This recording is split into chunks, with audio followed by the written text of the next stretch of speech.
Apalagi orang Madura saya dan Habib. Wah, iya. Ultimate saya itu.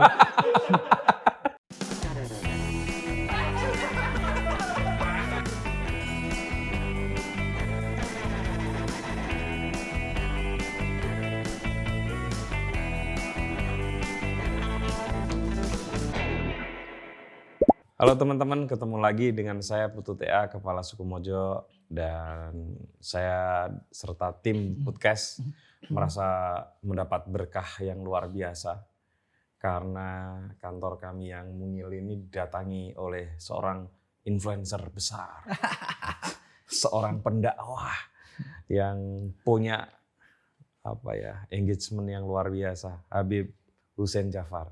Halo Mas Putu. Assalamualaikum, Beb. Waalaikumsalam. Nah, gitu enak kan?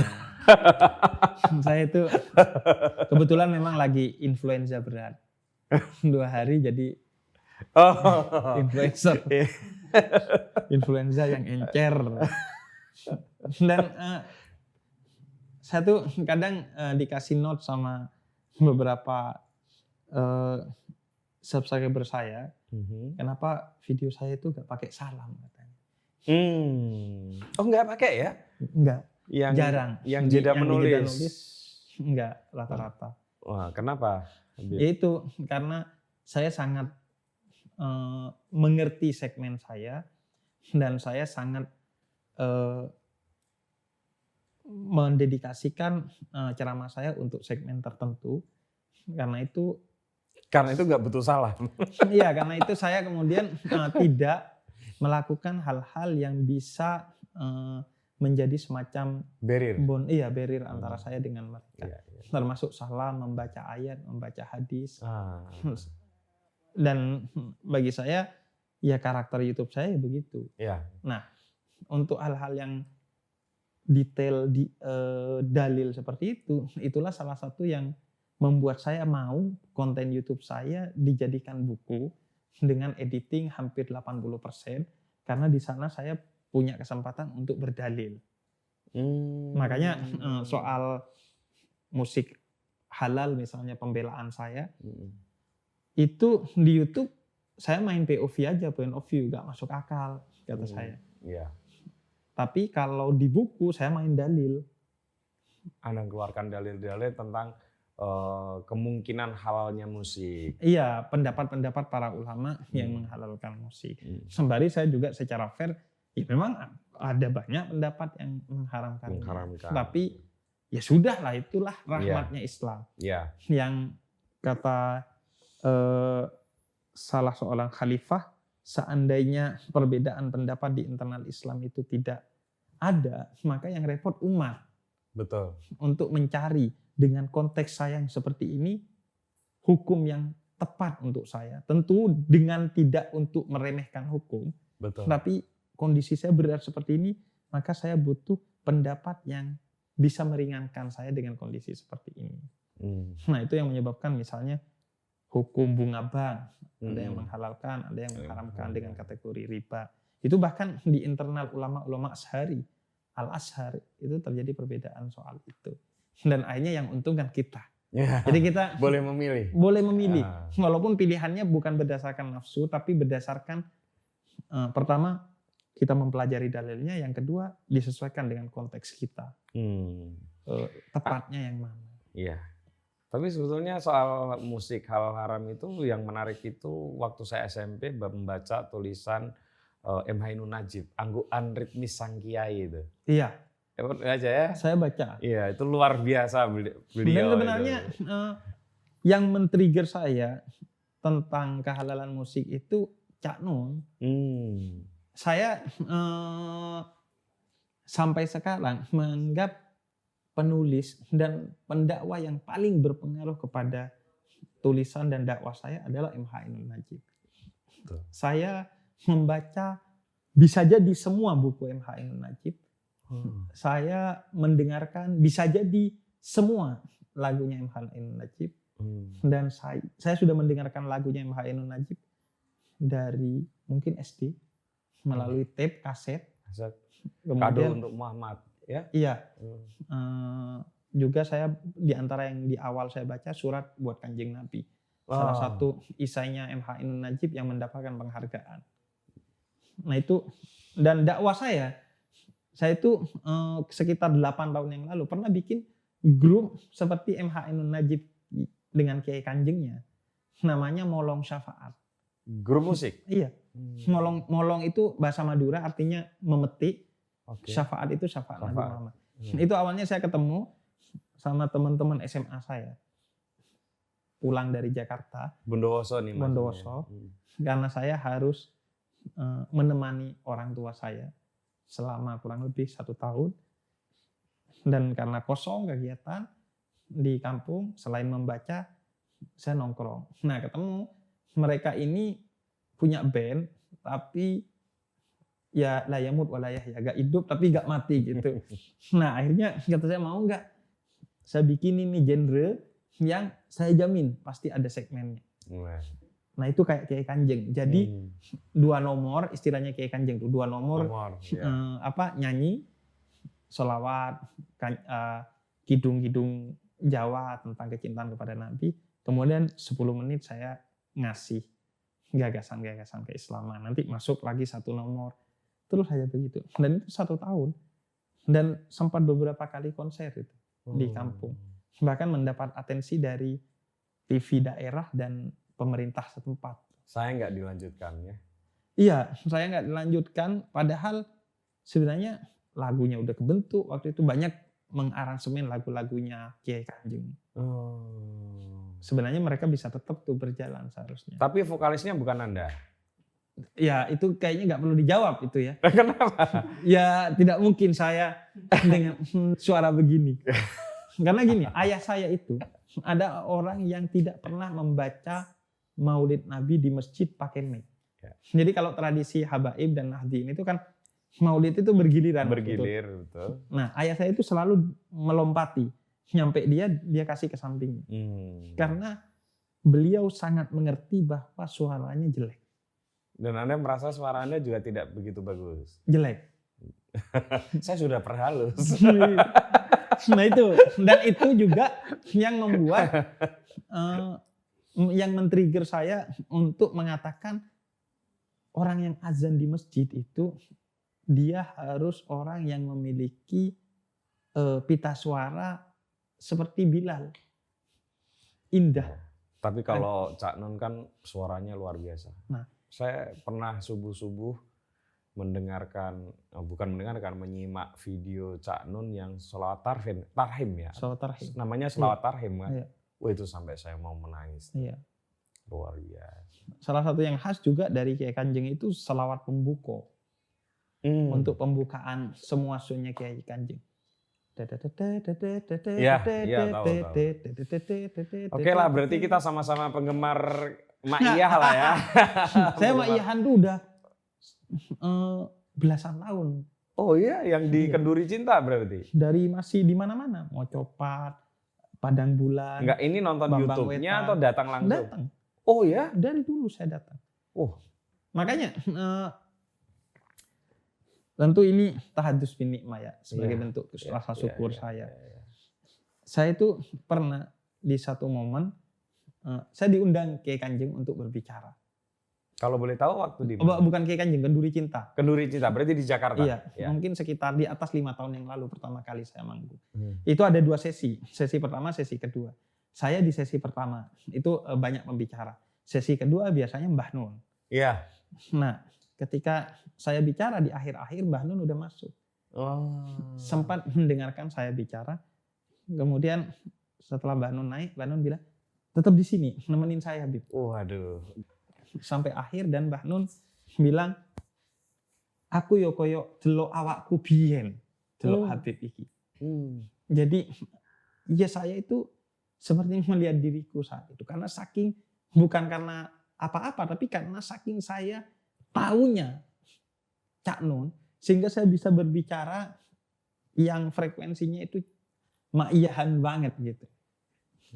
Dan bagi saya Ma'iyah, Kenduri Cinta di Jakarta itu adalah forum di mana menurut saya frekuensi saya gak pernah dapetin hangat dan sebebas seperti di Ma'iyah. Keren sih. Memang. Ada sesuatu yang saya nggak bisa keluar kecuali di Ma'iyah. Gagasan saya itu karena iklim. Nah itu bagi saya yang disebut sebagai public space-nya Habermas, ruang publik yang sehat menurut saya. Betul. Ma'iyah itu di mana orang bisa bersama tanpa harus sama dan bahkan tanpa kenal. Betul. Saya duduk di Ma'iyah misalnya, terus tiba-tiba sampingnya kopi, Mas, kacang, Mas, penuh kehangatan. Betul. Dan itu yang dimaksud hadis Nabi, yadullah ma'al jamaah, tangan Allah bersama orang-orang yang berkumpul, perkumpulan yang sehat. Dan ininya juga lagi Ma'iyah itu saya juga suka desain panggungnya itu rendah. Itu juga memang konsep Cak Nun kan? Konsep Cak Nun. Supaya agak lebih setara dengan Karena kata Cak Nun, Nabi gak punya santri, gak punya murid, punyanya sahabat. Itu juga yang men-trigger saya gak pakai Assalamualaikum agar merasa saya kayak ngobrol aja sama subscriber dan viewer saya gitu. Memperlakukan mereka seperti sahabat gitu. Apa buku Cak Nun yang paling Habib ingat dan suka gitu? Selilit Sang Kiai. Selilit Sang Kiai tadi yang kita omongin ya. Iya, Selilit Sang Kiai. Selain juga surat buat Kanjeng Nabi. Kenapa Selilit Sang Kiai? Karena itu cocok dengan salah satu kisah paling fenomenal yang diceritakan ayah saya kepada saya tentang moralitas. Ayah saya bilang ada kisah seorang anak yang selama 14 tahun oleh ayahnya nggak dikeluarin dari rumah untuk menjamin dia steril dari sesuatu yang haram. Setelah umur 14 tahun dibawa ke pasar. Ya. Kemudian dia bisa tahu ini orang baik, itu orang jahat tanpa kenal. Dan akhirnya keesokan harinya ketika ayahnya nanya, kenapa kamu bisa tahu? Iya, mukanya bercahaya, ada yang gelap. Akhirnya keesokan harinya dibawa lagi, dia gak tahu lagi. Dan ayahnya nanya, kenapa? Gak tahu kata dia. Suruh ingat-ingat, ternyata kemarin dia makan satu kurma yang dia temukan di jalanan di pasar. Tidak haram. Subhat statusnya. Tidak diketahui halal atau haram. Iya. Dan itu yang menghilangkan kemuliaan dia. Iya. Jadi karena jatuh dari tumpukan kurma milik penjual yang dia belum meridhoi. Iya. Itu. Jadi buat Selilit Sang Kiai kan gitu. Iya, buat teman-teman yang belum baca esai Cak Nun, itu Selilit Sang Kiai sebetulnya satu esai yang kemudian di kumpulan itu dijadikan judul buku, dan itu memang yang esai yang paling luar biasa. Nah, kira-kira ceritanya ya mirip lah seorang ulama atau kiai gitu ya, yang dianggap sudah melakukan nggak punya kesalahan lah ya. Iya. Tapi ternyata ada masalah ketika dihisap atau ya? Ngambil Pak, iya dihisap. Ya, ketika beliau ini saat habis makan jalan atau di pagar gitu ngambil kayu dari pagar itu untuk jadi membersihkan selilitnya. Nyempil. Iya. Dan itu kemudian jadi masalah. Tapi hebatnya Cak Nun kemudian bilang beliau, itu baru kayu kecil untuk menghilangkan selilit. Gimana kalau kayu kecil itu adalah minyak, adalah barang-barang tambang, adalah ya kan? Betul. Nah, jadi memang luar biasa. Itu filosofi juga tentang kayu tongkatnya Nabi Musa yang kalau diridhoi dia bisa memecah lautan.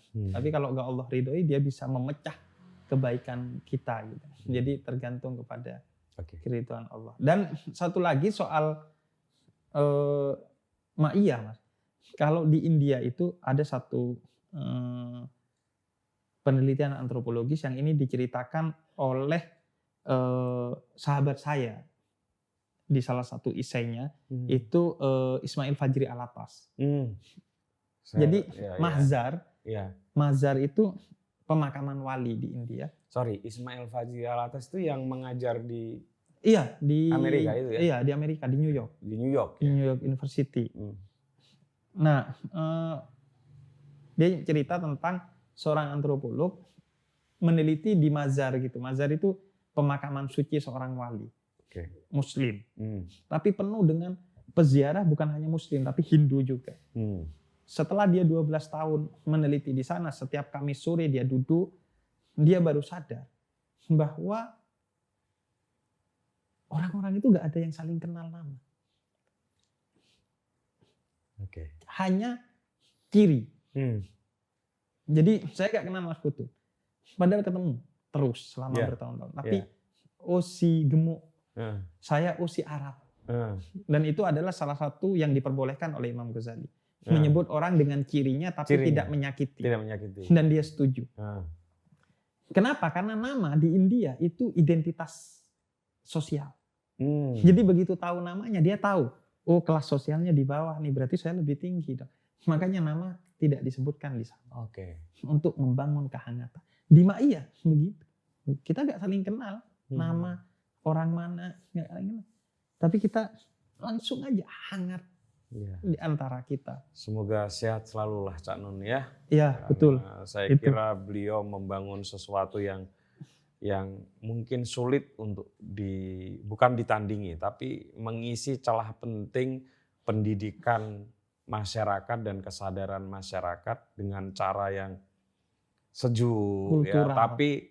Tapi pikiran kita juga dipacu, bukan hanya Betul. sekedar sejuk saja. Itu yang menarik kan. Betul. Orang diajak berpikir kritis, mendalam, dari berbagai perspektif. Itu hebatnya Cak Nun saya kira. Dan beliau juga ini mempersiapkan itu sebagai warisan.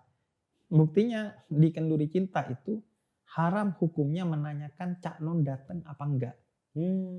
Oh, Anda sampai tahu kayak gitu? Haram. Karena saya juga kadang aktif di Rebuan, itu panitia Kenduri Cinta. Jadi haram, nggak boleh. Panitia nggak boleh jawab orang yang nanya Cak Nun rawuh apa enggak. Ya, karena kemudian yang dijadikan pijakan orang kan kedatangan Cak Nun aja. Betul. Padahal forum itulah yang penting Betul. ya, majelis itulah yang Betul. penting. Dan Kenduri Cinta itu kan mengharamkan orang untuk mengupload video Kenduri Cinta di YouTube. Agar orang tetap datang dan merasakan atmosfer hangat itu. Bukan hanya mau mencari ilmu ke sana. Tapi merasakan akhlak orang-orang yang ada di sana dengan segala kehangatan. Oke, Bib. Ini Cak Nun itu kan sebetulnya dikenal sebagai seorang esais. Menurut saya itu esais paling produktif se-Indonesia.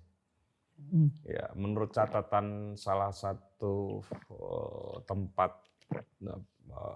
peneliti literasi di Indonesia itu 5.000 esai sudah beliau bikin, tapi saya kira pasti lebih. Pasti lebih. Dan itu sudah kayaknya di Indonesia sudah nggak ada bandingannya. Betul. Karena sampai sekarang beliau masih menulis di caknun.com kan. Betul. Tapi maksud saya begini, Anda itu juga sebetulnya dulu waktu menulis itu bercita-cita menjadikan penulis itu sebagai profesi atau hanya untuk aktualisasi atau mengekspresikan apa yang Anda rasakan dan Anda pikir? Pertama, saya ingin ngasih catatan dulu bahwa selain Cak Nun itu, yang juga menarik itu adalah Kunto Wijoyo sebenarnya. Anda juga suka? Iya. Wah, sama nih kita banyak Itu, kesamaan. tulisan-tulisan post-strukturalisnya itu keren. Bagaimana beliau itu membangun struktur-struktur tentang fenomena antropologis yang ada di masyarakat kita itu menurut saya keren banget. Dan ya itu selain Cak Nun, saya jatuh cinta juga. Anda baca cerpen-cerpennya juga? Kalau cerpennya enggak. Oh, kalau saya baca cerpen-cerpennya karena saya memang penulis fiksi kan. Saya seumur hidup nggak pernah baca novel. Nggak apa-apa sih, nggak ada yang mengharuskan juga sih. Jadi saya nggak apa-apa. tahu. Saya ngerasa kayak Dibohongin. enggak, pragmatis aja. Kayak karena saya menganggap Gunanya ilmu apa itu gitu? otak kiri dulu, bukan otak kanan. Iya. Jadi apa gunanya saya dengar ceritanya orang? Apa hal yang diambil oleh saya? Padahal di antara mayoritas ayat Quran itu isinya kisah padahal. Iya. Jadi tampaknya saya ada kafir-kafirnya juga. Enggak suka novel gitu. Nah itu yang ini. Nah, mungkin karena Anda sudah sering mendengar kisah, jadi nggak tertarik lagi membaca kisah-kisah. Enaknya kan gitu. Mungkin ya. Iya. Dan mungkin karena Nah ini, membaca dan menulis itu utamanya kan karena warisan ayah. Dulu saya gak suka kepada orang yang membeli buku dan tidak membacanya. Tapi ayah saya mengubah. Gak apa-apa gak baca buku, tapi beli. Karena bisa jadi anakmu yang baca. Saya diselamatkan oleh buku-buku ayah saya. Itu bagi orang yang membeli. Iya. Bagi seorang penulis seperti Anda kan ya itu royalti. Royalti, betul. Betul. Makanya kalau nggak dibeli, jadi itu sekaligus strategi marketing juga. Nah, buku ayah saya juga itu membentang dari pojok kiri ke pojok kanan secara ideologi. Termasuk saya itu dulu banyak membaca buku-bukunya misalnya Ikhwanul Muslimin. Ya, Ibnu Taimiyah banyak ya. Ibnu Taimiyah. Kemudian yang banyak itu ayah saya Said Qutb dulu. Said Qutb. Ya. Jadi makanya saya relatif sudah berwisata dengan berbagai pemikiran dari kecil. Dan itu prosesnya dari awalnya mainan buku ketika kecil, saya buku ditumpuk jadikan rumah-rumahan. Sampai saya mulai seneng cover buku, saya seneng bau buku. Dan akhirnya mulai baca sinopsis belakang, baca pengantar, baca bab yang saya suka, hingga saya membaca buku. Dan kakek saya bilang gitu, kalau mau lihat ilmu seseorang, lihat aja perpustakaannya. Iya. Segitu ilmunya sudah. Saya juga percaya itu. Iya. Ya, kalau ada orang bilang, kan belum tentu dibaca. Enggak.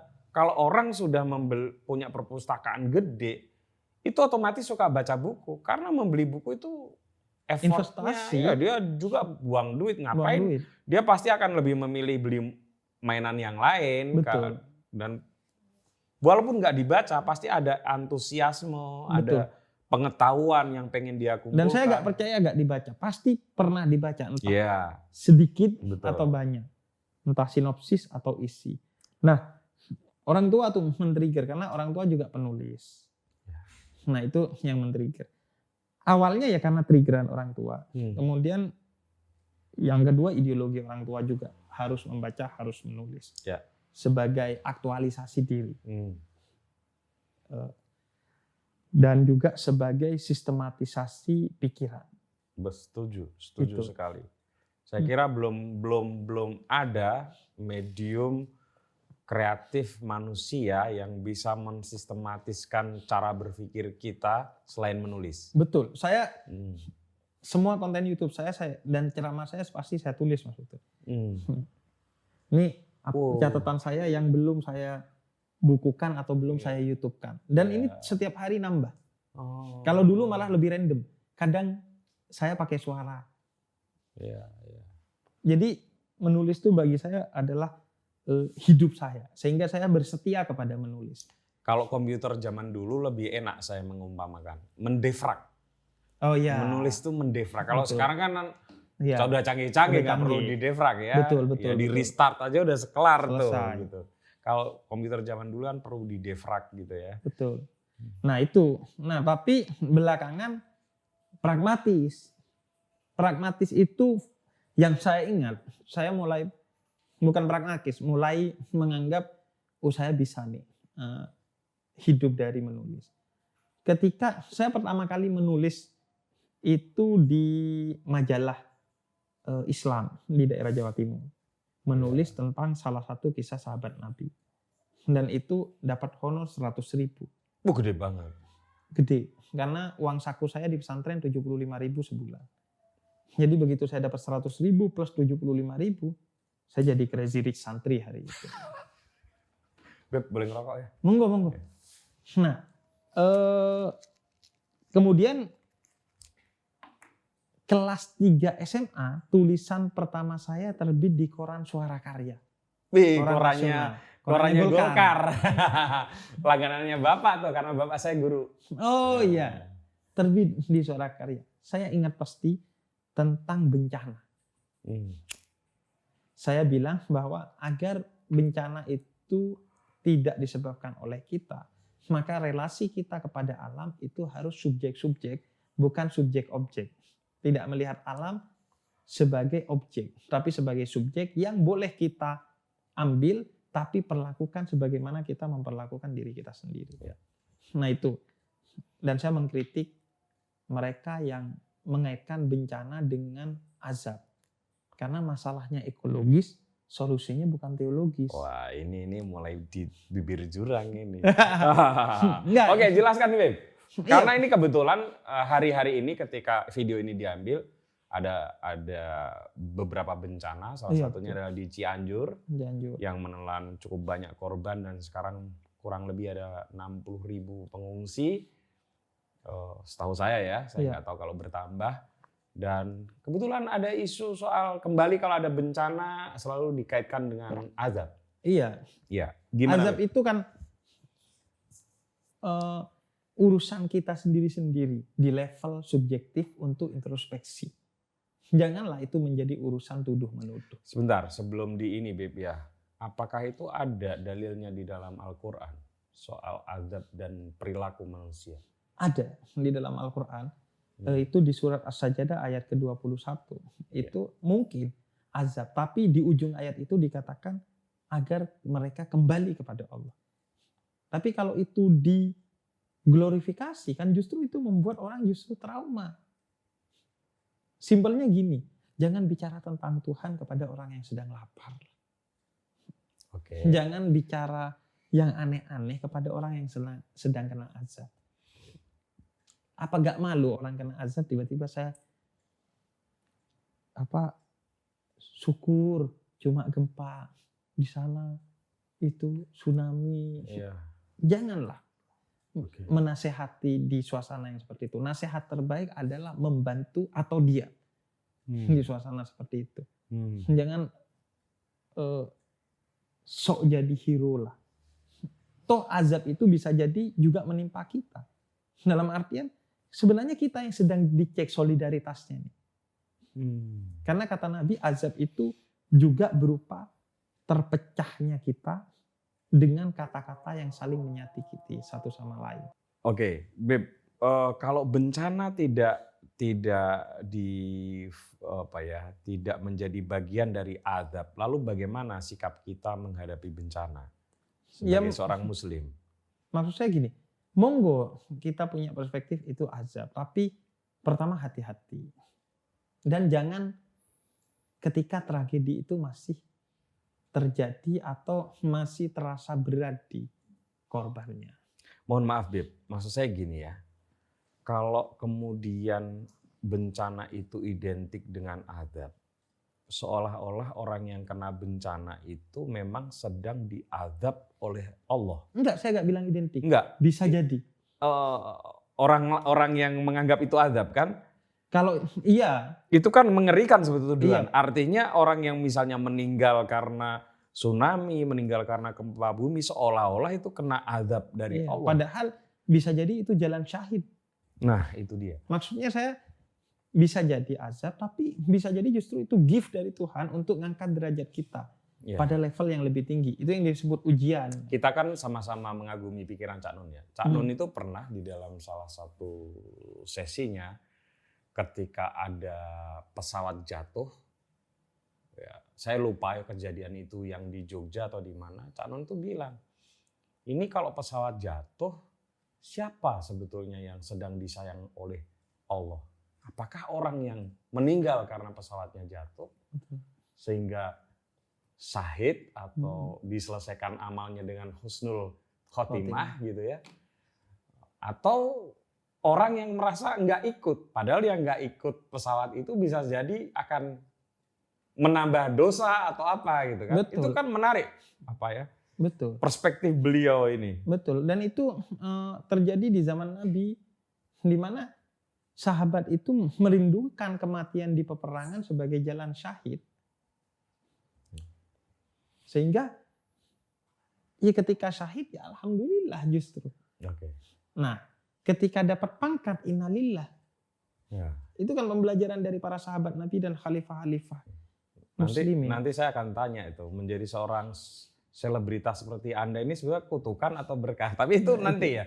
Tapi suara karya tadi belum kan? Ya, suara karya. Penulis ini masih di track penulis. Nah, saya tuh nulis aja di suara karya. Dan tidak pernah membeli korannya. Karena nggak punya duit kan. Jadi saya cuma nggak dikirimin. Saya itu ketika dulu ayah saya secara ekonomi lemah.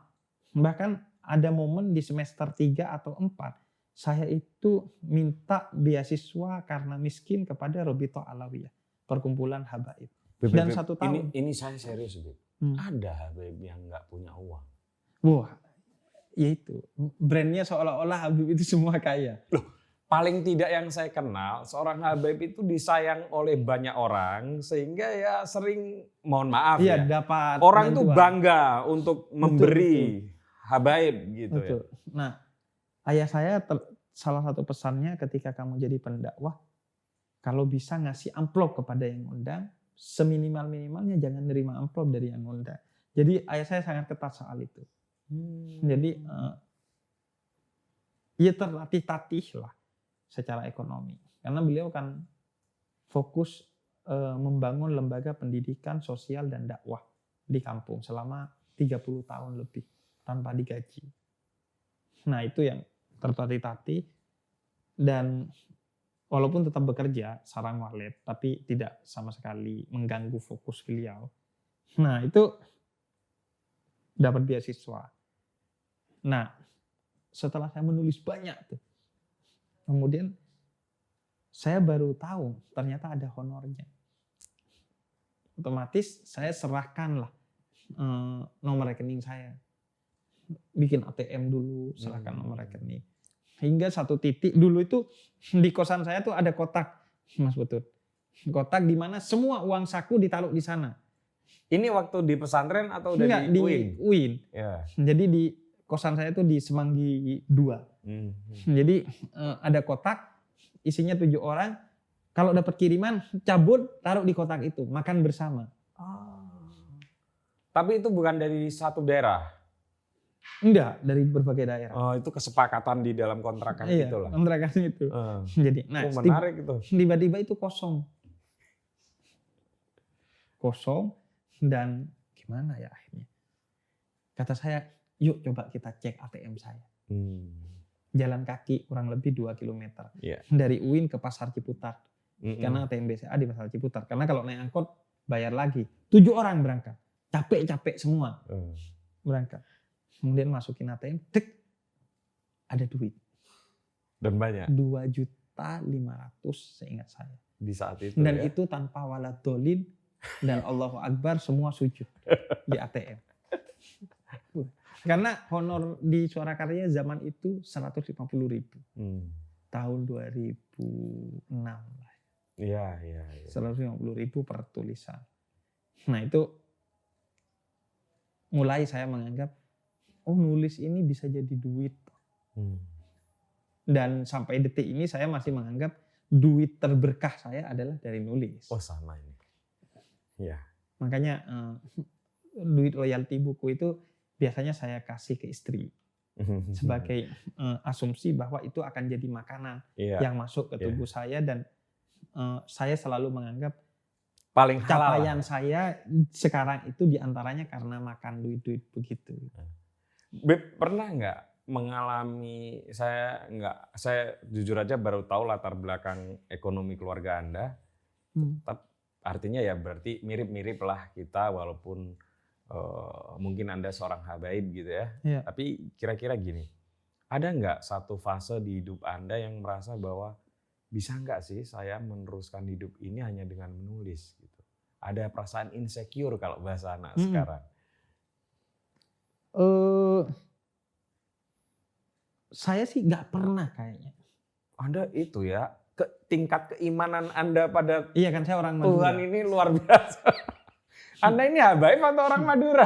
Saya habaib yang budaya dan bahasanya Madura.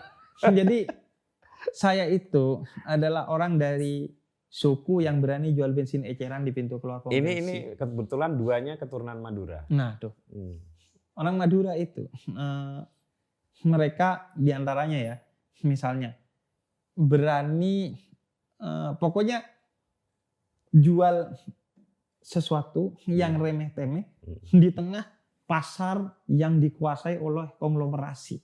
Ya, di Jogja ini beberapa kali kita liput warung 24 jam Madura. 24 jam Madura. Dan itu sudah banyak sekarang liputan tentang hal itu. Pertama kali Mojo, Mojo, makanya. Saya baca malah pertama kali di Mojo. Iya. Dan ini juga menariknya, saya pernah ngobrol sama mereka. Kata mereka gini, ini jaringannya bisa lebih dari Indomaret loh. Dengan kejumawaan orang dulu. Indomaret dan Alfamaret itu minimal, kata dia, pertama Anda harus bayar parkir. Dan yang kedua tidak 24 jam. Iya. Dan benar itu. Parkir Indomaret dan Alfamaret itu iya kan? Walaupun cuma 2.000 kalau di Jakarta, tapi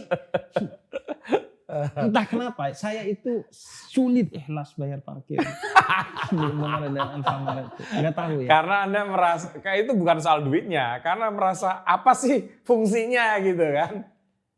Karena saya sering bertemu dengan Indomaret yang jelas-jelas parkir gratis tulisannya gede, Mas Putut. Tukang parkirnya nongkrong di bawah tulisan itu. Dan dia muncul ketika kita mau keluar. Tanpa memberikan jasa sedikit pun kepada kita. Iya. Menerima duit, saya sering itu nyoba. Belum apa-apa saya kasih duitnya dulu. Ya udah duduk lagi. Ya udahlah. Oke.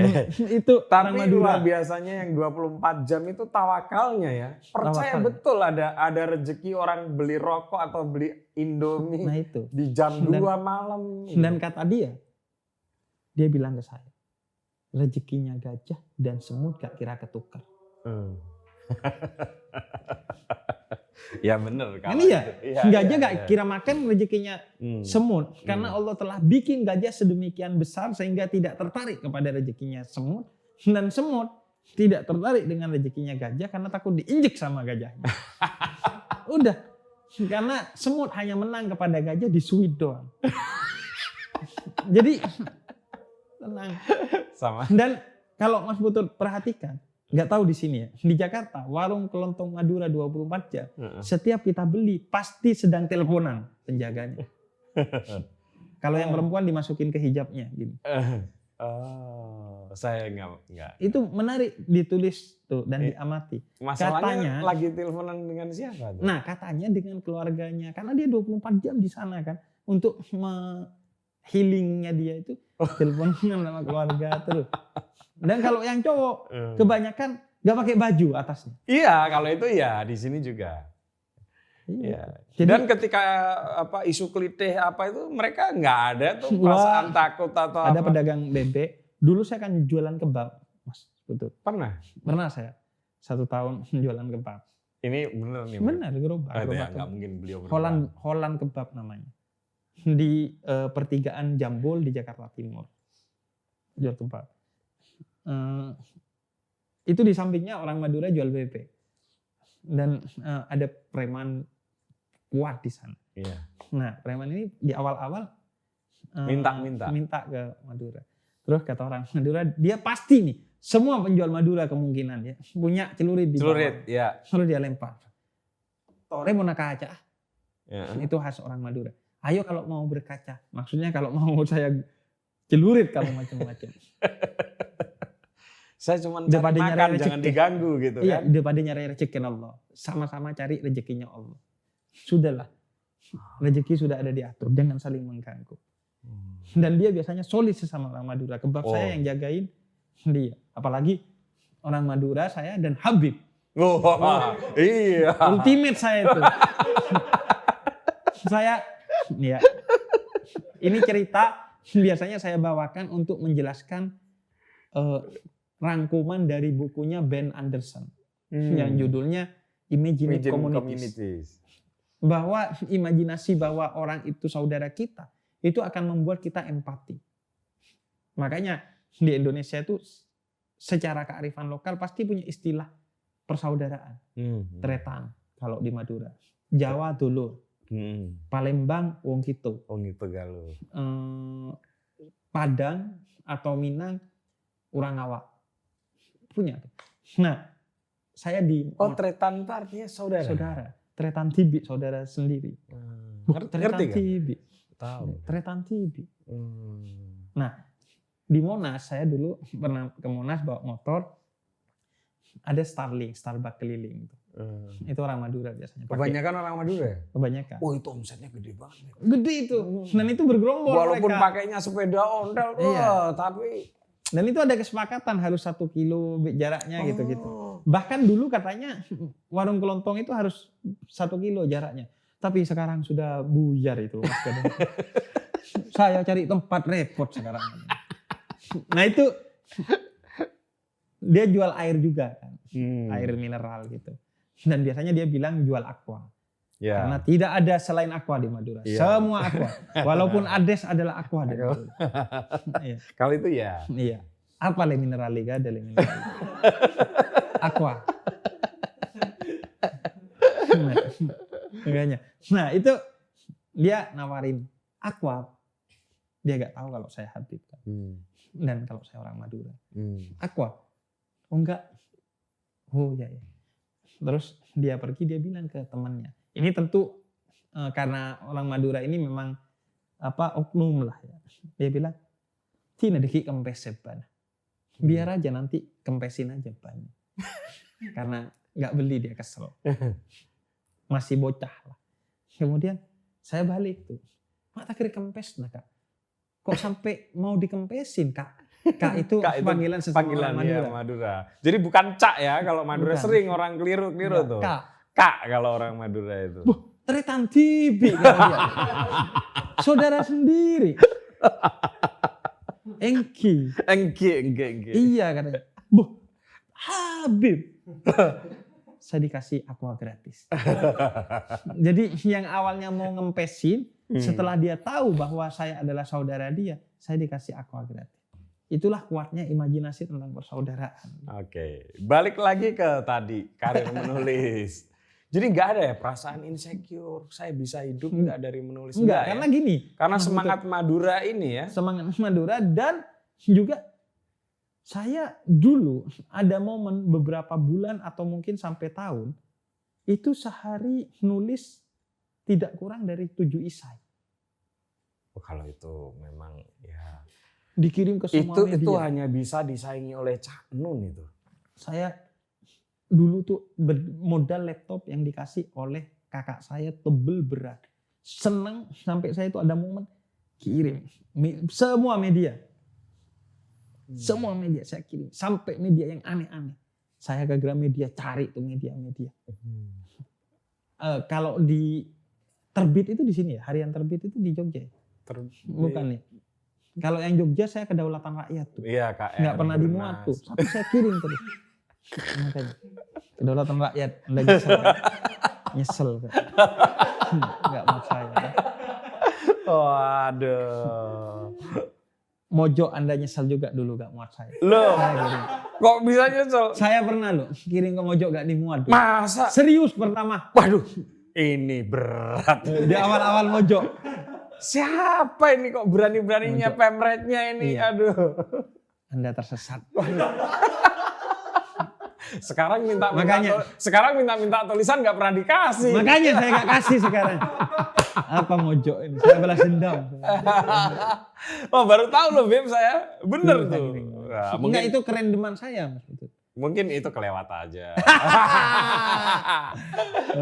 Jadi keren deman saya tuh. Maksudnya bapak saya dulu ngirim ke majalah Islam Tarbawi. Tahu nggak? Itu saya kirim tuh. Nggak tahu saya. Wah saya mah semua. Cuman Bobo yang nggak saya kirim Islam. Serius. Itu semua saya. Sinar Harapan Sore. Saya pernah dimuat sekali. Honornya dijemput harus ke kantornya di daerah Cawang. Jadi akhirnya probabilitas dimuatnya itu tinggi. Sehingga duit lumayan. Dan ketika sudah mulai dimuat di Tempo dan Kompas, pasti kemudian gentar kan Iya. para redaktor-redaktor. Iya, Kalau iya. saya dulu gitu Beb, jadi saya tembus dulu Kompas. Begitu 2 kali tulisan saya di Kompas, itu kayak tiket, golden ticket. Golden ticket ke Iya. media lain. Ke media lain. Dan menariknya Kompas saya semangat karena selalu ngasih surat balasan bahwa ditolak dan sebabnya apa. Walaupun saya Masih yakin. namanya Mbak Nina atau siapa itu ya? Iya. Siapa saya? Ya, pokoknya nama perempuan lah. Iya. Masih ya. Nah, Entah itu ini ada Maria bener. Hartiningsih. Oh kalau Bu Maria Hartiningsih kan ini redaktur senior. Iya. Saya dulu eh, gini, ada juga cerita menarik teman Madura saya itu Menjadi penulis juga. penulis dan pernah nelpon sampai ke Jakob Utama. Serius. Saking pedenya. Enggak, pertanyaan saya sederhana. Kok dia bisa tahu teleponnya Pak Jakob Utama? Saya nggak tahu. Enggak, dari telepon dari redakturnya mana. Sampai, walaupun saya nggak bisa memverifikasi cerita ini. Ya, anggaplah iya gitu lah. Jadi katanya, kok nggak dimuat? Dia andalannya orang Madura yang gitu, pede dia. Wong ada anekdot Madura kan bahwa dia paduan suara salah 16 Agustus tahun 45. Salah. Oh iya. Seharusnya apa? 17. Besoknya hari kemerdekaan kita. Nyanyian itu saya kasihkan ke kali anak saya. Seneng banget itu. Oh, di iya? sekolah dia nyanyi. Banyak. Ada banyak lah kisah-kisah gitu. Bahwa orang Madura itu sangat pede. Dan itu saya rasakan memang. Maksud itu. Jadi saya itu pernah lomba isai. Kalah. Gak terima saya. Tidak mungkin saya kalah. Saya telepon jurinya. Panitianya. Mas, saya kalah masa di penulisan isai ini. Dicek ternyata bukan kalah, didiskualifikasi karena saking bagusnya dituduh plagiat. Ini bener nih. Serius. Ini orangnya jangan-jangan hanya untuk bikin suasana adem aja nih. Orangnya. Iya, panitianya. Loh itu hadiahnya 20 juta Mas di zaman itu. Ya, Serius. zaman sekarang Yang tuh udah ngadain, gede tuh. Masih salah gede. satu kedutaan besar. Oke, negara. tapi akhirnya dijadiin juara nggak? Juara saya, juara satunya ada 2. Juara satunya ada 2 dan duitnya dibagi 2.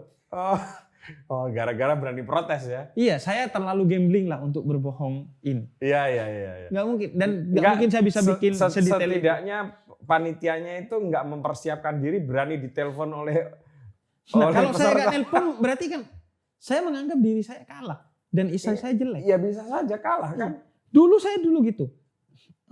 Enggak, persoalannya apa? Bisa aja kan kalah kan? Menang. Saya yakin belum menang. Kalau kalah berarti jurinya ini muhasabah diri harus. Serius. Saya telepon tuh di wartel di depan pintu semut UIN Jakarta. Dulu ada wartel buat anak-anak UIN yang dengerin tuh. Seandainya saya panitianya juga saya pasti grogi. Ini kok ada orang yang ngotot. Iya. Sama kayak kasus, makanya saya kemungkinan yang nelpon Pak Jakob Utama itu masuk akal. Karena dia orang Madura dan saya ngerti. Oke. Dan ya gak tahu itu ya darah ya. Kan bagi anak filsafat itu konyol seharusnya kan. Tapi kayaknya saya lebih Madura daripada lebih filsafat gitu.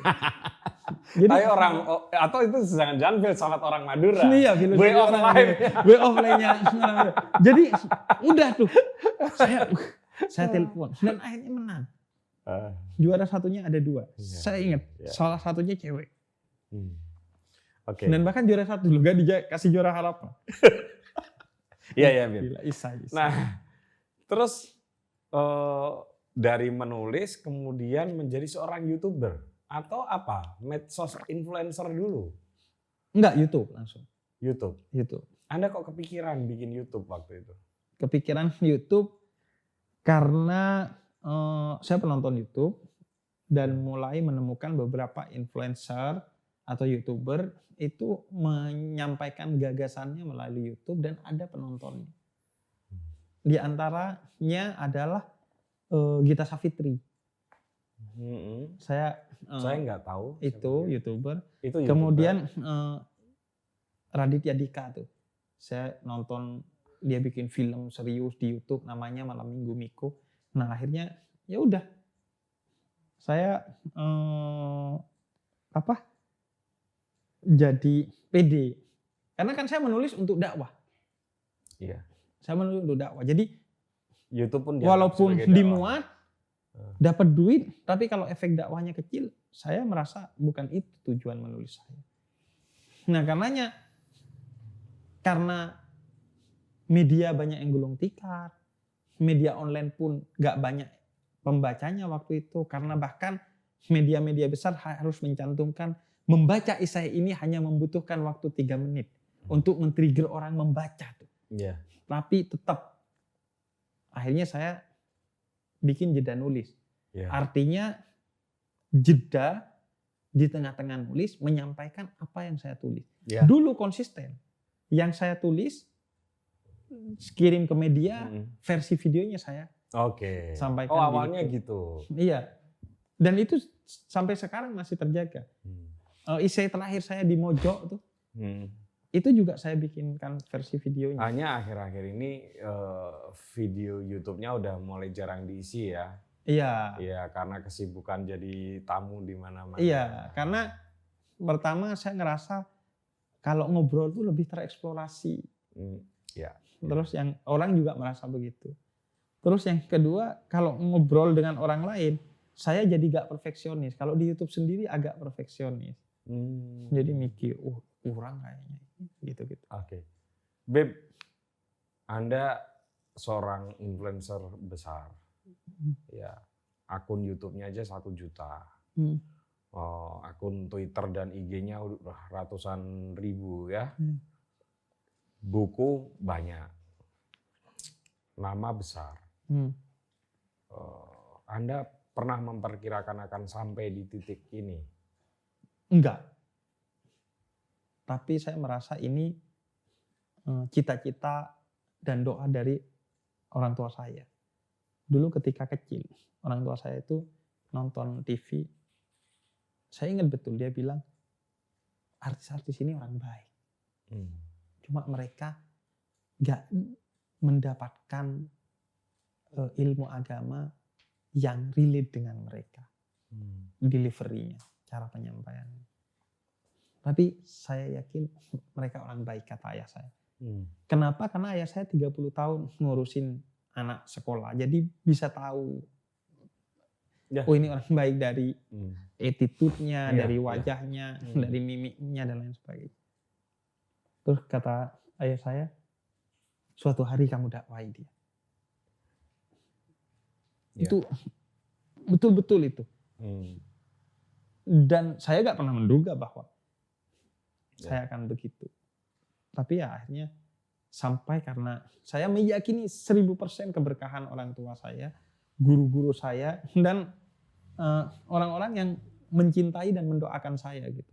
Karena saya sampai sekarang merasa banyak kan di luar sana orang yang lebih dari saya dan saya belajar kepada mereka. Termasuk teman-teman saya sendiri. Tapi ya saya yang dikasih amanat ini dan ya udah saya menganggap ini amanat. Dan itu yang menyebabkan saya harus menjaga niat itu. Beb, Kiku enggak sih jadi seorang selebritas seperti Anda itu? Iya, iyalah. Iya, gimana nih? Iya, maksudnya orang Bondowoso begitu ya, dengan pengikut jutaan diundang di podcast paling bergengsi di Indonesia.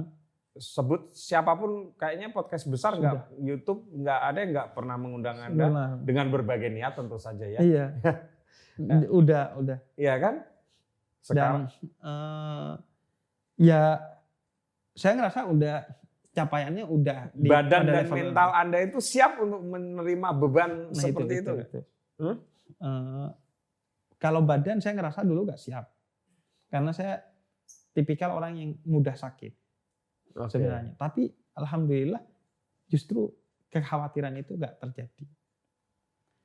Mental juga. Saya itu kan sebenarnya orangnya introvert.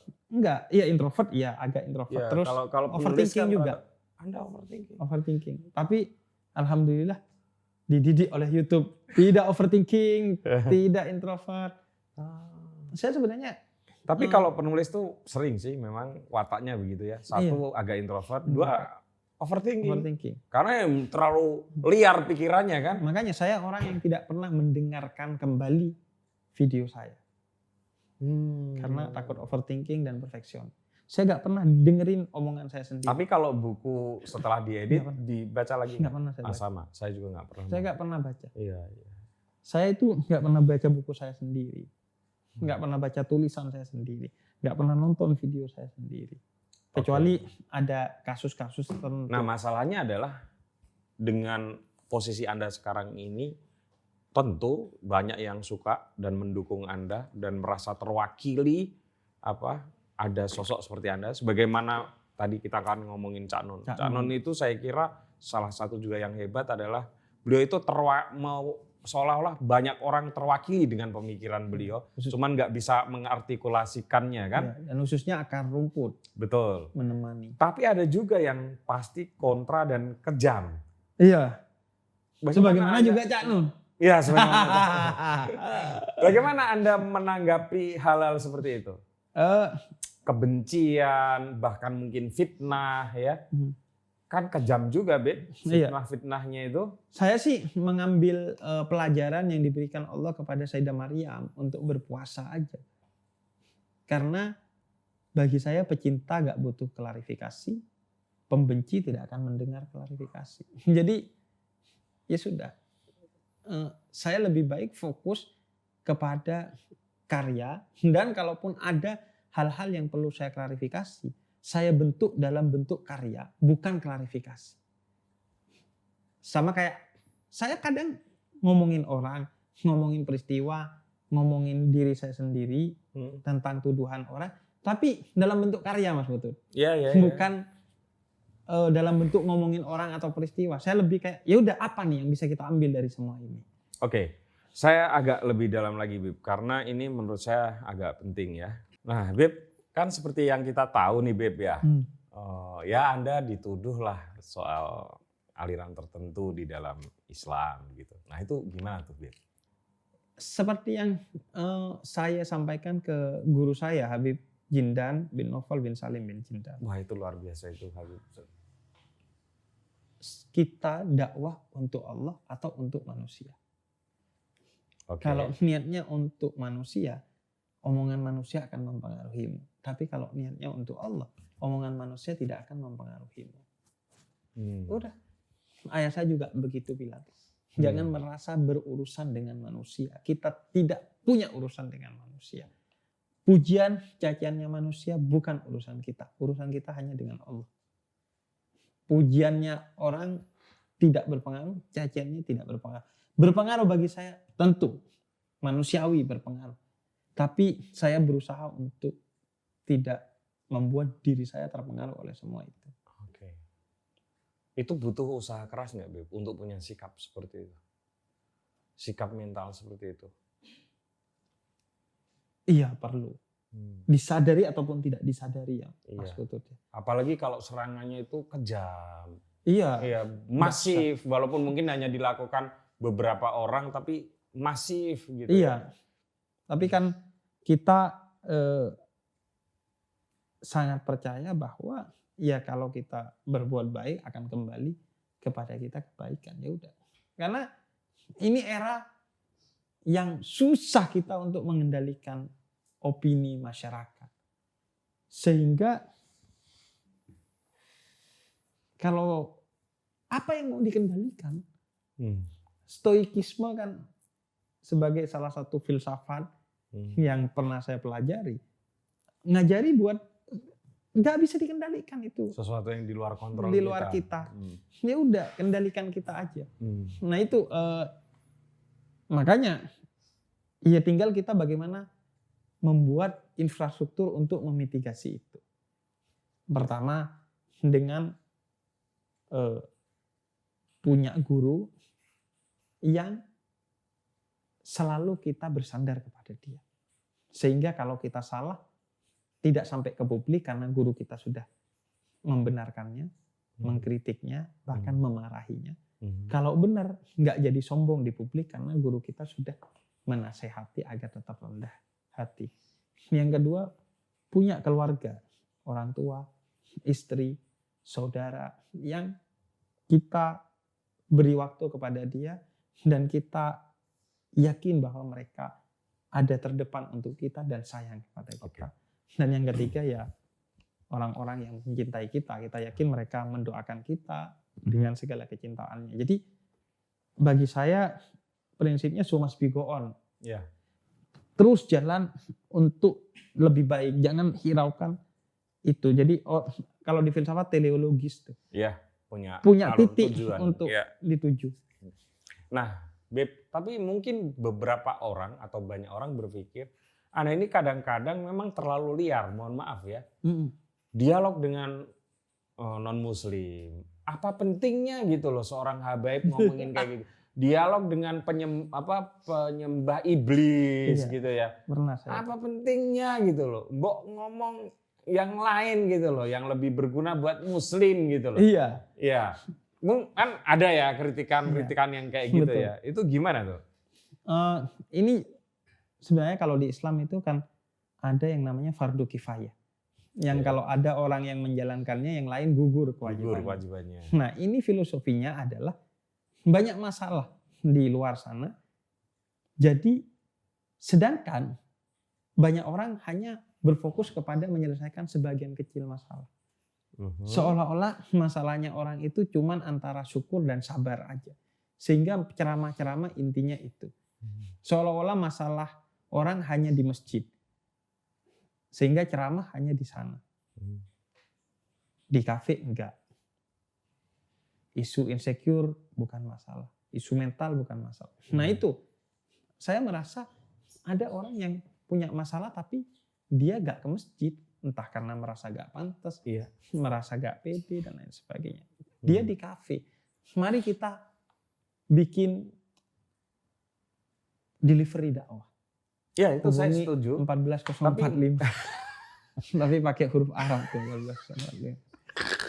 Tapi ini orang-orang yang ya tapi ngapain kok dialog dengan lintas iman, dialog dengan penganut iblis. Dua hal Mas Putut. Pertama adalah untuk memastikan bahwa kita Islam bukan karena warisan, tapi karena kita sudah belajar agama lain dan kita memilih untuk Islam.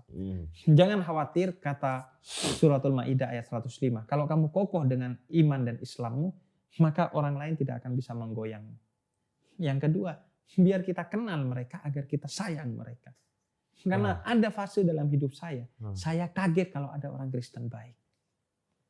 Kristen kok baik? Seharusnya Kristen jahat. Ada fase itu Mas. Iya. Sehingga ada fase hidup saya yang saya itu ngelempari gereja Pantekosta di kampung saya. Pakai kerikil. Iya. Ada fase-fase remaja kita kayak gitu kan memang. Iya. Walaupun ada fase saya bersama ayah saya menyampaikan ucapan selamat Natal ke pendeta-pendeta di gereja-gereja di rumah saya. Jadi kenali gitu. Makanya saya yakin kalau orang-orang itu kenal ke saya dengan video-video yang banyak dari saya, mereka tahu kok bahwa saya itu gak mau aneh-aneh, tapi saya cuma mau mengisi ruang kosong yang mungkin tidak banyak diisi. Menemani anak muda, sebagaimana menemani masyarakat akar rumput. Kemudian menemani mereka yang mungkin di tempat lain hanya dijudge. Tapi saya mencoba mengerti kenapa mereka begitu dan mencoba merehabilitasi mereka agar tidak begitu. Jadi ya ngapain kita bergerombol di satu titik gitu. Ayo menyebar di bumi ya Allah, selesaikan masalah-masalah yang ada. Dan tidak mesti semua dengan Quran dan hadis yang dibicarakan. Bisa dengan masalah sosial dengan pendekatan antropologis, masalah ekologis dengan pendekatan ekologis. Semua itu dakwah dalam Islam. Jadi ya itu yang kemudian membuat saya, dan akhirnya ya paling tidak mereka mengenal bahwa Islam itu ada loh yang seperti saya, yang mau berdialog dengan mereka, mau berpelukan dengan mereka, mau bersama dengan mereka di tengah perbedaan, agar mereka tidak punya alasan untuk ngata-ngatain Islam. Minimal karena ada sebagian orang Islam yang tidak seperti yang mereka tuduhkan kalau mereka menuduh yang aneh-aneh. Jadi paling enggak gitu. Ya pada akhirnya tipis-tipis siapa tahu login Mas.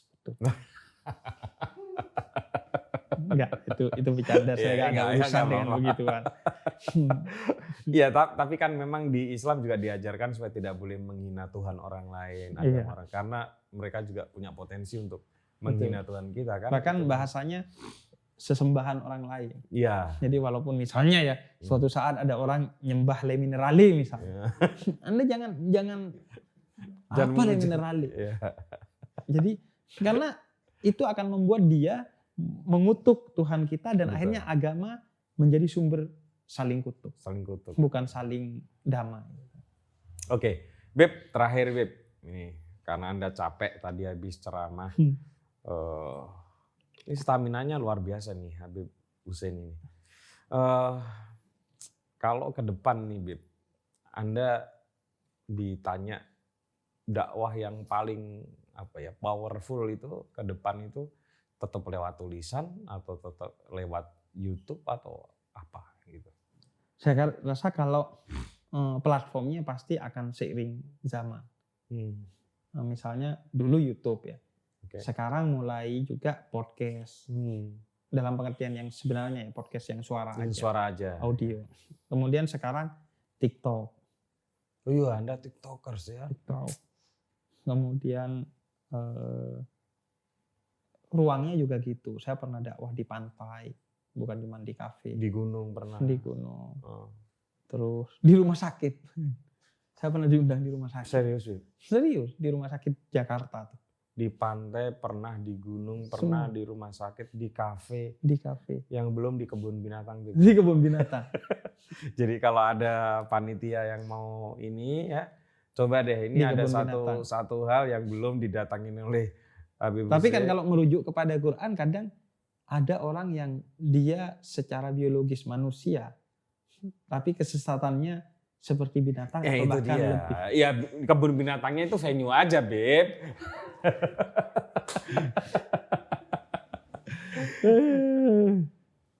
Beb.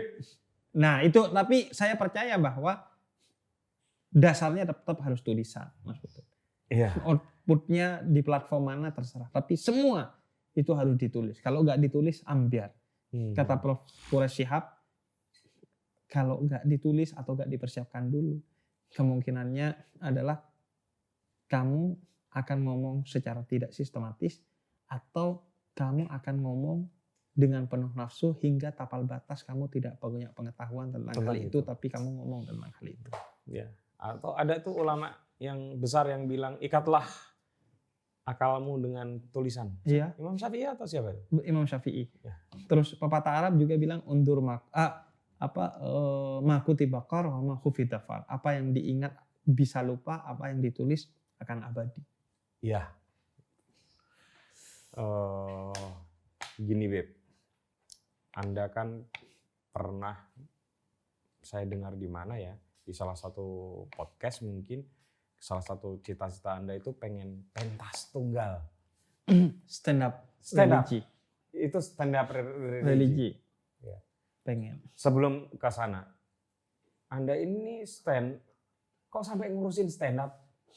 Ya karena kan teman-teman dakwah saya dulunya sampai sekarang kan ya stand up komedian selain musisi. Jadi otomatis mau gak mau saya akhirnya secara tidak sadar dan tidak langsung belajar stand up komedi.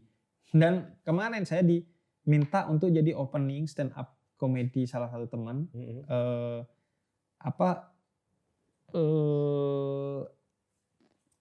Dan akhirnya ternyata saya lucu. Nah, Anda memang stand up lucu. Nah itu, akhirnya kenapa gak?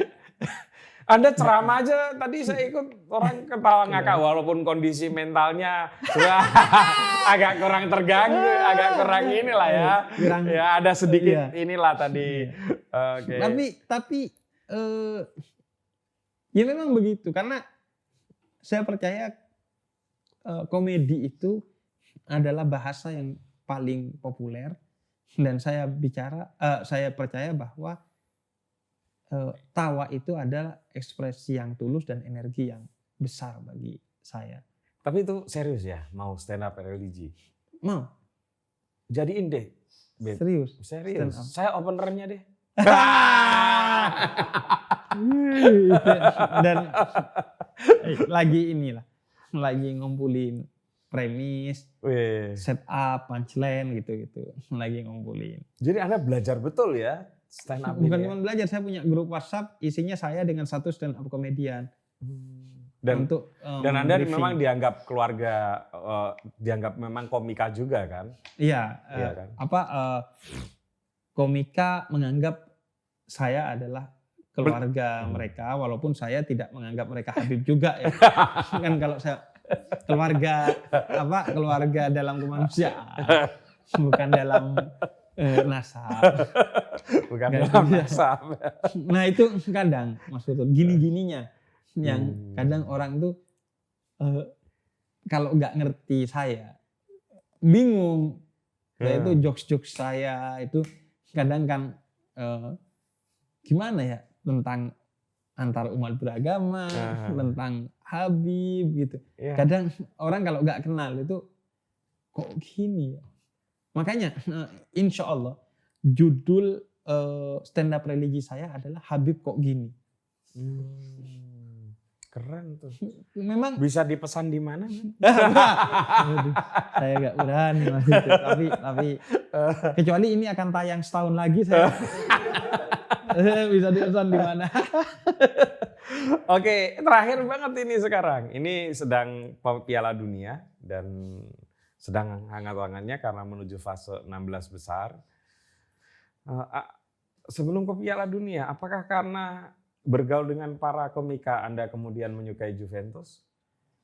Enggak, saya dari dulu Juventus. Bagaimana bisa? Saya pertama suka Juventus tahun 2000. Itu terbukti dari email pertama saya, Habufon 2000. Tahun 2000 itu tahun bikinnya Buffon itu, karena saya sudah suka Buffon, berarti saya suka Buffon sebelum tahun 2000. Luar biasa. Berarti di bawah umur 12 tahun saya suka Buffon. Iya, itu cinta monyet, Beb. Iya, cinta Kenapa nggak diperbarui dengan cinta sejati? Enggak, dari monyet jadi sejati itu. Karena kan gitu. Dulunya kita manusia purba, kemudian jadi manusia. Evolusi itu. Apa hebatnya Juventus sebagai seorang Habib Hussein? Hebatnya Juventus adalah karena dia terlalu hebat. Makanya saya kadang agak tidak merasa tertantang pegang Juve. Nyonya besar itu kan memang dahsyat ya. Dan saya suka Juve ya karena suka Buffon. Ketika Buffon pindah dari Parma ke Juve, saya ikut. Dan ketika Buffon tetap di Juve saat Serie B Juve karena kasus Calciopoli, saya yakin bahwa memang Juve ini keren. Dan di Piala Dunia karena tidak ada Itali, saya pegang Kamerun karena Buffon juga pegang Kamerun. Walaupun saat podcast ini tayang kayaknya Kamerun sudah pulang. Masuk kayaknya Kamerunnya. Masuk. Enggak. Kamerun enggak. Oh, Senegal. Senegal juga beda dengan Kamerun. Senegal tuh, Ekuador. Kamerun tuh yang dulu ada Oman Biik itu ya? Saya enggak tahu mal. Cuman karena Buffon aja saya. Buffon tuh bukan Kamerun, Bet. Bukan, Buffon karena enggak ada Itali menyukai Kamerun. Oh. Tapi kalau menjagokan saya sampai menjagokan ya? Belanda. Tadinya saya ini mau pakai kaos Belanda loh. Saya bawa kaos Belanda loh. Serius. Kenapa Belanda? Beb, secara historis berhadapan dengan Belanda di Indonesia. Iya, makanya, entah kenapa ya. Di perang kemerdekaan kok Anda mau mencederai leluhur Anda ini? Makanya saya mau, mungkin memang kenapa ya, nggak tahu. Nah itu, Anda harus melakukan introspeksi besar-besaran. Saya suka Belanda. Ya, kan? Mungkin ya ini. Selain Brazil, Belanda menurut saya negara yang dulu permainannya itu indah. Saya itu menganggap, bagi saya ya Mas Putut, bola itu soal keindahan. Tapi digeser oleh orang-orang yang tidak bertanggung jawab menjadi soal kemenangan. Dan digeser oleh manusia-manusia yang menjadi perjudian. Saya nggak terima itu. Seharusnya bola dikembalikan ke sini. Soal keindahan, soal samba, soal tiki taka. Soal kalau di PS 1-2, tahu 1-2 nggak? Jadi ngoper terus dibalikin lagi. Tapi tadi ada yang bertanya peserta keren, Beb. Apa? Kita kan taruhan haram. Iya. Tapi kan ibu kita ketika melahirkan kita itu kan penuh dengan pertaruhan. Apakah kita ini produk haram? Enggak, itu justru judi yang halal. Judi yang halal itu. Itu judi yang halal, judi yang mulia. Itu. Nah itu yang akhirnya makanya. Tapi saya ya kalau yakinnya ya, tadi kan jagoinnya Belanda. Tapi kalau yakinnya saya Perancis. Ya Piala Anda Dunia main aman lah semua ya. Jagoinnya tadi Kamerun nggak lolos pindah ke Belanda. Belanda kan masih lolos. Lolos. Kalau Belanda nanti kalah masih ada Perancis. Ya. Anda memang bukan penjudi ini. Karena main aman. Iya, main aman. Tapi kan kemungkinan Spanyol sama Brazil menang. Setidaknya Anda sudah menjagokan 3-11. Enggak, kalau Perancis karena banyak pemain Islamnya juga sih. Kenapa Anda tidak menjagoi Arab Saudi? Enggak, karena ayah saya dulu pegang Perancis karena Zidane. Ayah saya suka pertanyaan Zidane. saya bukan itu. Kenapa Anda tidak pegang Arab Saudi atau Iran? Wah ini Iran lagi, oh bahaya banget. Bahaya banget. Udah kalah lagi di pasangan. Terus udah ini juga timnas Iran itu kan kalau bahasa kita nggak NKRI. Kenapa? Iya kan di fase di pertandingan pertamanya kan nggak mau nyanyikan lagu kebangsaannya karena pro kepada protes yang terjadi di internalnya. Jadi karena dia nggak suka kepada rezimnya, terus tidak nyanyi lagu kebangsaannya. Itu kan kalau di sini dianggap tidak NKRI itu kan. Anda boleh tidak suka Jokowi tapi harus NKRI harga mati. Iya. Kan gitu kira-kira kan kalau narasi di sini kan begitu kan. Nah sama itu. Nah, tapi ngomong terus kalah lagi. Maksud saya Anda kalau mau sombong itu ya mau menang gitu. Arab Saudi menang lawan Argentina loh. Nah kalau bisa jadi lolos ya Arab Saudi ya. Masih bisa punya peluang. Kenapa nggak Arab Saudi? Arab Saudi menang. Leluhur Anda loh. Menang enggak. Nah itu ini. Saya baru mau ke sana. Itu sekaligus agar masyarakat tahu bahwa tidak semua Arab itu Arab Saudi. Saya itu Arab dari Yaman, Hadramut namanya. Masya Allah, Bib Anda itu kan keturunan dari Husain dari Nabi Muhammad. Nabi Muhammad memang orang Arab Saudi. Kan saya bilang. Iya, tapi nenek moyang saya itu hijrahnya dari Irak ke Hadramut, Yaman, ke Indonesia tuh. Jadi identitas kita yang melekat itu Yaman. Yaman, ya itu kulinernya apa? Tapi Yaman kan enggak, Yaman kan enggak ikut Piala Dunia. Dia ikutnya Perang Dunia. Iya, tapi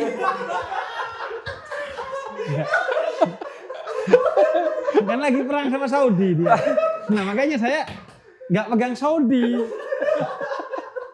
oh gitu. Keren ya, cocok loginya ke sana. Itu pas seperti logo Piala Dunia kan, yang 8. Jadi oke. Tapi enggak. ini bukan soal hal yang dan lain. Arab Saudi juga saya rada aneh gitu karena menang lawan Argentina ngasih Rolls Royce terus kalah. Terus kalah ya kan? nggak apa-apa, yang penting udah menang sama Argentina itu prestasinya. Iya, masalahnya saya sebagai fans Argentina juga ikhlas-ikhlas aja tuh. Oh, Anda fans Argentina ya? Iya, fans Argentina. Dan ikhlas-ikhlas aja Arab Saudi ngalahin. Nah, kalau saya tidak ngefans Argentina karena Argentina itu kan seharusnya yang diambil oleh Israel. Maksudnya apa nih dia? Iya, Argentina itu sejarahnya dulu Israel, kolonialisme Inggris itu salah satunya selain Palestina, Argentina. Enggak, Anda ada yang lain nih masalahnya. Karena Messi itu pro Israel. Karena Messi mau tato, Cristiano Ronaldo gak mau ditato juga. Saya cinta Cristiano Ronaldo. Karena Cristiano Ronaldo tidak haram-haram tubuhnya dan itu dan Anda sakit hati karena ada Paulo Dybala yang pindah dari Juventus ke Roma. Iya. Yang padahal Dybala. Tapi ada Di Maria kan? Iya, tapi kan Dybala itu kayak rajanya lah di Juve kan. Apalagi kalau buat main PS tuh enak banget Dybala. Tapi tiba-tiba kan pindah dan dari seorang anak nyonya besar menjadi anak seorang serigala. Iya. Jadi malah nyapih ke serigala gitu. Iya. Ya tapi keren lah Juventus Juventus sekarang lagi bagus-bagusnya, Dan tapi ada memang tragedi Iya. kebangkrutan. Saya nggak tahu itu tragedi kecurangan atau tragedi kebangkrutan. Iya, Itu makanya. kan markup keuangan kan. Iya, tragedi Nah kecurangan. kalau kayak gitu hukum Islamnya gimana? Beb? Iya kan dia gak Islam itu. Nggak usah kita bicarakan itu. Kalau kita mau bicara, Enggak, bagi Anda sebagai pengikut Juventus. kalau kita mau bicara soal Islamnya, seharusnya pemain Juventus dan seluruh ofisialnya termasuk pelatihnya tiap sebelum subuh sholat fajar. Karena sholat fajar itu seperti bumi dan seisinya. Biar gak bangkrut tuh. Sekalian sudah ke sana kita kalau mau cocok loginya. Tapi saya sudah Nggak, pernah tapi menjadi fans Juve saat Juve di Serie B. Anda belum kan? Saat Juve apa? Saat Juve di Serie B. Saya pernah jadi fans Juve Loh, saat Juve di Serie B. Saya nggak mungkin suka Juve. Enggak, Anda kan Roma nggak pernah di Serie B. Ya buat apa? Apa gunanya? Iya, maksudnya loyalitas Dan itu Anda seri tidak. B-nya itu maaf Beb. Calciopoli. Curang. Oh, itu kan tuduhannya. Loh, Kan iya. sampai dihukum kok. Iya, sama Milan sama Inter juga. Kan? Iya, Tapi kan Roma enggak. Nah, itu justru di satu sisi juga itu pertaruhan. Anda belum pernah diuji loyalitasnya. Loh, itu belum apa-apa, Beb. Juve berapa kali Scudetto? Wah, Juve mah Langganan kan. udah puluhan Saya tahun. Scudetto 28 ya? terakhir tahun 2000, Beb. Iya, makanya. Kurang apa saya 22 tahun menunggu, Beb? Iya, di satu sisi iya. Iya kan? Tapi kan di sisi lain juga Juve di Champions berdarah-darah. Udah masuk final sama Milan. Saya nggak peduli itu. Nah itu dia, maksudnya Anda belum teruji itu sebenarnya. Loh, belum teruji gimana? Kalau Juve itu bayangin nyonya besar ke Serie B itu. Iya nggak apa-apa karena dihukum. Iya, tapi kita tetap loyal. Sampai punya Juve Stadium. Kalau dulu kan derby sama Torino tuh. Iya, Karena iya. stadionnya sama. Sekarang udah. Tapi Anda sebetulnya nonton Juve nggak sih tiap kali Juve bertanding? Enggak, saya bukan tipikal Ya itu. ilah, kalau gitu apa loyalitasnya? Beb, udah Beb, berarti nggak terbukti kalau loyalitasnya kesebelasannya nggak ditonton. Kan ada livescore.com. Padahal ya Beb, itu menonton dini hari itu kan bisa membuat kita kemudian sholat malam. Ya, Tapi kan nggak tidur malam, gimana mau sholat tahajud? tidur dulu dong. Oh tidur dulu. Anda tidur dulu ya? Iya dong. Oh saya tuh kalau nonton bola malam nggak tidur. Nah itu persoalan Anda. Iya, Kenapa itu. kan itu jam 2 kadang-kadang setengah 3. Tidur dulu, Iya. nanti bangun jam 2 sholat tahajud Sholat tahajud. dulu. Betul betul. Iya kan? Iya. Baru nonton. Jadi sakral gitu loh. Dari 1 jam Subuhnya lebih juga obrolan dini. kita ini benar. Subuhnya Bener. juga dini karena selesai langsung ke sholat subuh. Nggak mungkin ketiduran. Baru setelah itu tidur lagi. Iya. Kan? Tapi saya nggak yakin di sholat subuh karena semakin dekat waktu sholat subuh justru semakin tantangannya gede. Betul. Semakin ngantuk. Ya, Kayak sholat subuh setelah sahur. yang saya heran nih, Beb. Ini terakhir banget ini. Saya sekaligus Dari tadi terakhir banget. saya mau curhat ini. Kenapa ya? Saya menemukan 2 misteri, Beb. Iya. Pertama, ini sudah banyak orang ngobrol. Kenapa kalau kita sholat Jumat punya kecenderungan untuk tidur? Tapi begitu sholat Jumatnya selesai, kok segar? Melek. Itu 1. 2, kalau belum sholat Isya, Beb. Iya. Itu rasanya itu tidur itu Enak. sebelum sholat Isya enak. Enak. Tapi begitu kita sudah sholat, nggak bisa tidur. Iya. Itu gimana tuh, Beb? Betul. Ya itu memang tantangannya itu sholat subuh dan sholat isya. Tantangan bagi seorang muslim. Ya karena di waktu-waktu yang genting gitu. Jadi kalau kita bisa sholat Isya dengan baik dan sholat subuh dengan baik, itu sudah melewati tantangan penting ya. Betul. Dan ada banyak rahasia di balik sholat subuh dan khususnya sholat subuh dan sholat isya tuh. Kalau kita bahas nextnya tuh Iya. banyak tuh Oke. tantangan. Tapi paling tidak kan, kalau Anda gak bangun subuh, malu sama Hotman Paris. Hotman Paris itu kaya karena bangun subuh. Banyak perkara internasional kata Hotman Paris kan saya selesaikan di waktu subuh. Iya. Jadi ya gimana ya? Iya. Kalau Anda gak sholat subuh tuh malu. Iya. Dan apalagi sholat subuh jam 8. Tapi misteri sholat Jumat tadi gimana khotbah? Nah, kalau khutbah Jumat ya, itu banyak faktor ya. Di antaranya kadang khutbahnya juga bikin tidur. Dan saya tahu Habib Husein ini termasuk orang yang menolak untuk memberi khutbah sholat Jumat. Dari pesantren. Saya dari pesantren. Saya alasannya adalah karena itu ada sisi spiritualnya. Iya, karena tapi menurut saya nggak masuk akal. Kenapa? Karena apapun yang kita lakukan di dunia ini ada sisi spiritualnya. Oh enggak, karena spiritual secara fikih juga. Karena sebagian ulama meyakini 2 rakaat zuhur itu digantikan dengan mendengar khutbah Jumat. Dugaan saya, Bib. Curigaan saya. Karena Anda nggak bisa melucu di depan. Iya kan? Karena kan nggak boleh lucu. Iya, bayangin. Membayangkan Anda khutbah berdiri di mimbar nggak lucu kan?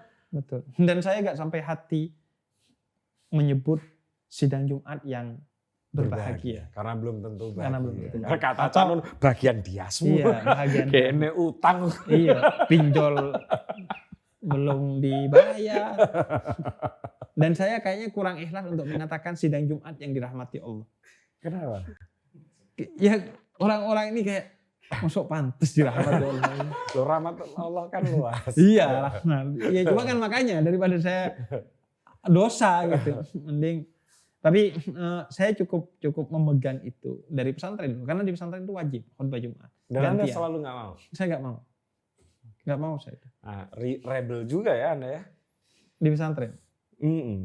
Wah, di pesantren saya nggak boleh metik mangga kan, haram metik mangga pesantren itu. Disumpah kita nggak boleh metik mangga. Tapi kan karena pohon mangganya itu mana lagi itu kan pendek-pendek ya.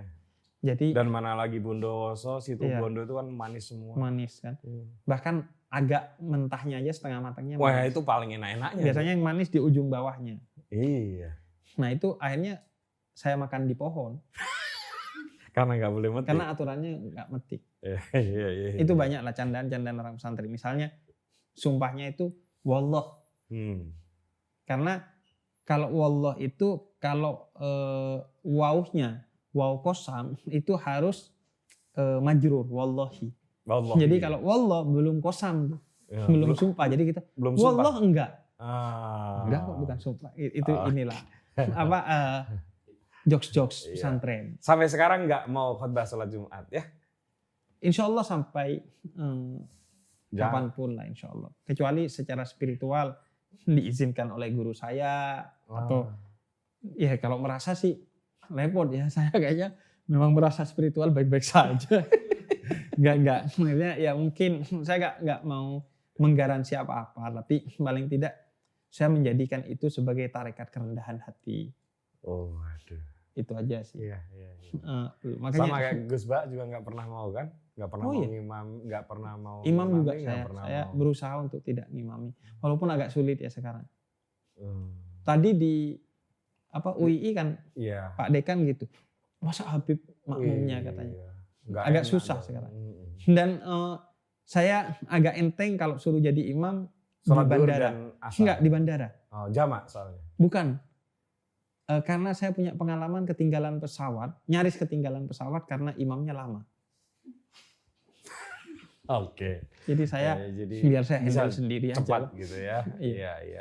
Makanya imam-imam di bandara tolong ya. Kata Nabi kalau jadi imam baca suratnya pendek aja. Dan apalagi di bandara. Belum tentu penerbangan Anda sama dengan yang lain. Betul, karena ada situasi yang beda antara Anda dengan makmum Anda. Tapi kan sebenarnya boleh menyalip imam kan? Karena ada uzur kan? Kalau menyalip ada dong, ada istilahnya kan? Menyalip imam kalau ada uzur. Imamnya kelamaan terus di. Kalau Anda menyalip imam murtad dong. Kan menyalip Bobeb.